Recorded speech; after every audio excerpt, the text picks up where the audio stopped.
ఇంటి Ramayanam today episode. ఇక ఆధారాల కోసం ఫామ్ హౌస్కి వెళ్ళిన ఎస్ఐ అభిచేత్కి ఒక ఫోన్ చిక్కిన సంగతి తెలిసిందే. ఎదురింట్లో ఉన్న అమ్మాయి తన లవర్తో కలిసి చేసిన రీల్లో వెనకాల రాజేంద్రని ఎవరో పైనుంచి కిందకి తోసేసినట్లు అభి చూపిస్తాడు. ఇది ఇక్కడ తీసిందేనా అని అడిగితే అవును సార్, రాత్రి చేశాం సార్ మేము అని ఆ కుర్రాడు చెప్తాడు. దీంతో వెంటనే అవనికి కాల్ చేసి ఒకసారి అర్జెంటుగా స్టేషన్కి రండి అని పిలుస్తాడు. వెంటనే అవని పరుగున స్టేషన్కి వస్తుంది. ఏమైందండి, అర్జెంటుగా రమ్మన్నారు, ఏమైనా తెలిసిందా అని అడుగుతుంది. మనం అనుకున్నట్లే మీ మామయ్య గారిని పైనుంచి ఎవరో కిందికి తోసేశారు. ఈ వీడియోలో చూడండి.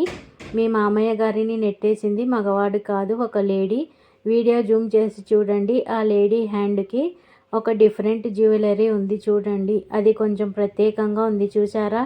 హత్య చేయాలనుకున్నది లేడీ కాబట్టి నా గెస్సింగ్ ప్రకారం ఆ పని చేసింది మీకు బాగా తెలిసిన వాళ్ళే, మీ ఇంట్లోనే ఎవరో అయి ఉంటారని అభి చెప్తాడు. ఇక ఈ వీడియో చూసి అవాక్కవుతుంది అవని. అభి గారు, మీరు ఒక పని చేయాలి. ఇప్పుడు నాకు చూపించిన వీడియో ఇంకెవరికైనా చూపించారా అని అవని అడుగుతుంది. లేదు, మీకే మొదటిసారి చూపించాను అంటాడు. ఆ అంతకురాలు ఎవరో తెలుసుకునేంత వరకు ఈ వీడియో గురించి ఎవరికీ చెప్పకండి. మన దగ్గర ఈ ఆధారం ఉన్నట్లు ఏమాత్రం తెలిసినా హత్య చేయాలనుకున్న వాళ్ళు దొరకకుండా చాలా జాగ్రత్త పడతారు అంటుంది. అవును, నేను కూడా ఇదే చెప్దామనుకున్నాను అంటాడు. సరే, మీరు ఇన్వెస్టిగేషన్ చేయండి. నేను ఈ ఆధారాన్ని బట్టి నేను చేయాల్సిన ప్రయత్నం కూడా చేస్తాను. ఈ వీడియో నాకు సెండ్ చేయండి అని అవని అడుగుతుంది. ఇక మరోవైపు పల్లవి తన తండ్రి చక్రధర్కి కాల్ చేస్తుంది. డాడ్, నాకు చాలా టెన్షన్గా ఉంది. మామయ్యది సూసైడ్ అటెంప్ట్ కాదు, హత్యాయత్నమే ఉంటుందని ఎస్ఐ చెప్పినప్పటి నుంచి నా గురించి తెలిసిపోతుందేమో నాకు భయంగా ఉంది డాడ్. ఆ ఎస్ఐ అక్షయ్ బావ గారి ఫ్రెండ్ కాబట్టి చాలా సీరియస్గా ఇన్వెస్టిగేషన్ చేస్తున్నాడు. పోలీసులకి ఏ చిన్న ఆధారం దొరికినా నేను దొరికిపోతాను. ఏం చేయాలో తెలియటం లేదు డాడ్. మీరుంటే నేను దొరకకుండా ఏదో ఒకటి చేస్తాను, ధైర్యంగా ఉండేదాన్ని.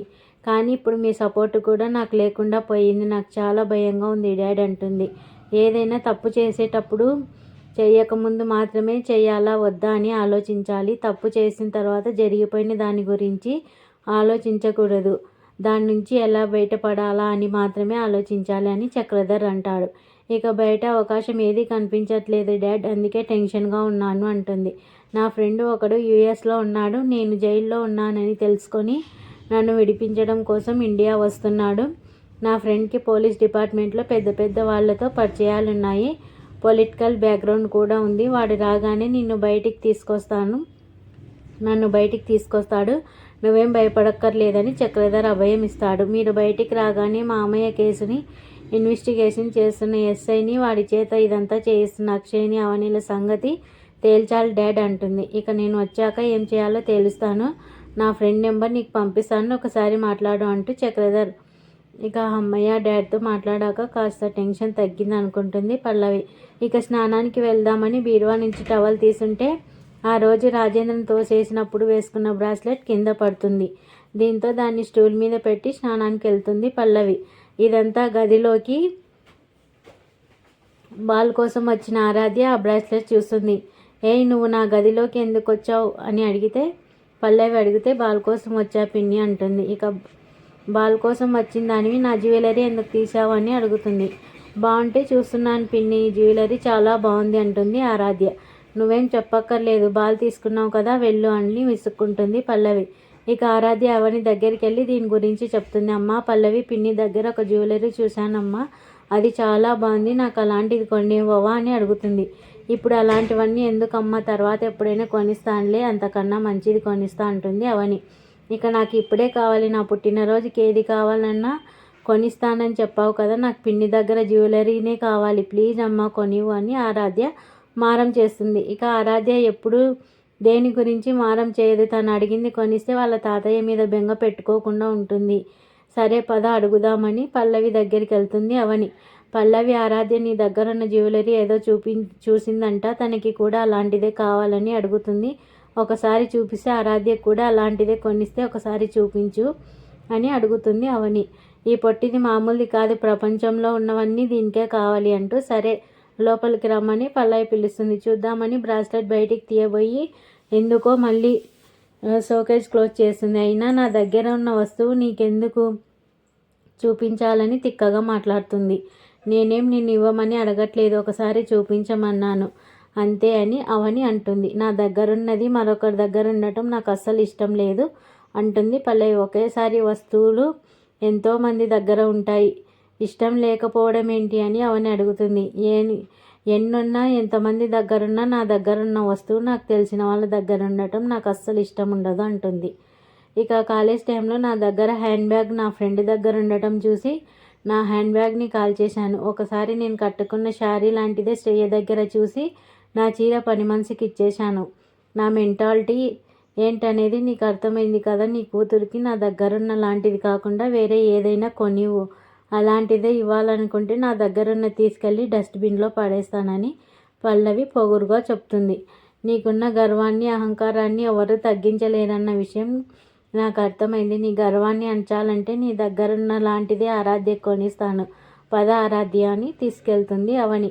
గర్వం ఉన్నది నాకు కాదు నీకు, నేను చూపించకుండా నా దగ్గరున్న లాంటిదే నువ్వు ఎలా కొనిస్తావో నేను చూస్తానని ఇక పల్లవి అనుకుంటుంది. మరోవైపు నడుస్తూ నడుస్తూ కళ్ళు తిరిగి పడిపోతుంది పార్వతి. దీంతో అందరూ వచ్చి ఏమైంది అంటూ కంగారు పడతారు. ఏమైందమ్మా, ఒంట్లో బాలేదని శ్రీకర్ అడుగుతాడు. బాలేకపోవడం కాదురా, మీ నాన్నకి అలా అయిన దగ్గర నుంచి తను ఏమీ తినటం లేదు, పాలు జ్యూస్ కూడా తాగటం లేదు, ఒంట్లో సత్వ లేక కళ్ళు తిరిగి పడిపోయింది అంటుంది భానుమతి. అక్కడ మామయ్య చూస్తే అలా ఉన్నారు, ఇక్కడ మీరు కూడా ఇలా అయిపోతే ఎలా అత్తయ్య అని అవని అంటుంది. అమ్మా ఏమైందమ్మా, నాన్నకి అలా అయినందుకే అందరం బాధపడుతున్నాం, నువ్వు కూడా ఇలా అయిపోతే మా అందరికీ ఎంత బాధ నువ్వే అర్థం చేసుకుంటాడు అక్షయ్. జరిగిన దానిని ఏదైనా జరగరానిది ఏదైనా జరిగితే ఆయన లేకుండా నేను బతకలేనురా అంటుంది పార్వతి. ఇంతలో భోజనం తీసుకొచ్చి అత్తయ్య కొంచెం తినండి అని అవనిస్తుంది. పార్వతి నీకోసం కాకపోయినా నా కొడుకు కోసమైనా తిను అని భానుమతి పార్వతితో అనడంతో అక్షయ్ తినిపిద్దామని తీసుకుంటాడు. అమ్మ మేము ధైర్యంగా ఉంటేనే నిన్ను నాన్నని చూసుకోగలుగుతాం, నీకోసం కాకపోయినా నా కోసం తినమ్మా, నేను నీ పెద్ద కొడుకునంటే నాన్న తర్వాత మీ అందరినీ చూసుకోవాల్సిన బాధ్యత నాదే కదమ్మా, నా కోసం తినమ్మా ప్లీజ్, నిన్ను నాన్నని బాగా చూసుకోవడానికి నేనున్నాను, మనకి ఆ దేవుడు ఉన్నాడు, నాన్నకి ఏమీ కాదు తినమ్మా ప్లీజ్ అని అక్షయ్ బతిమాలడంతో పార్వతి తింటుంది. నువ్వు నా కడుపున పుట్టకపోయినా నీ ప్రేమతో ఈ తల్లి బాధని కూడా ధైర్యంగా మారుస్తున్నావురా అని పార్వతి అంటుంది. ఇక సీన్ చూసి శ్రేయ కోపంగా లోపలికి వెళ్తుంది. ఏంటి శ్రేయ, నువ్వు కూడా నాన్న మీద బెంగ పెట్టుకున్నావా, నువ్వు ప్రెగ్నెంట్గా ఉన్నావు, ఎక్కువ ఆలోచించకూడదు, రా భోజనం చేద్దు కానీ అని శ్రీకర్ పిలుస్తాడు. ఇక్కడితో నేటి ఎపిసోడ్ పూర్తవుతుంది. ఇక తర్వాయి ప్రోమోలో రాజేంద్రకి వీల్ చైర్లో ఇంటికి తీసుకొస్తారు. ఈ సీన్ చూసి పల్లయ్య గుండె ఆగినంత పని అవుతుంది. అయితే రాజేంద్ర ఏం మాట్లాడకుండా ఎటో చూస్తూ కనిపిస్తాడు. అంటే ముసలోడికి బుర్ర దొబ్బి ఉంటుంది. ఇక ఇప్పటికైనా మనోడికి గతం గుర్తొస్తే ప్రమాదం అని పల్లె అనుకొని ఉంటుంది. దీంతో అని చేసిన జ్యూస్లో ఏదో కలిపేసి ఆరాధ్య చేతుల మీదుగా రాజేంద్రని స్వర్గానికి పంపించేందుకు మరో ప్లాన్ వేస్తుంది. ఇక మరి సక్సెస్ అవుతుందా లేదా అనేది మనం తర్వాయి ప్రోమోలో చూడొచ్చు. Bye, subscribe.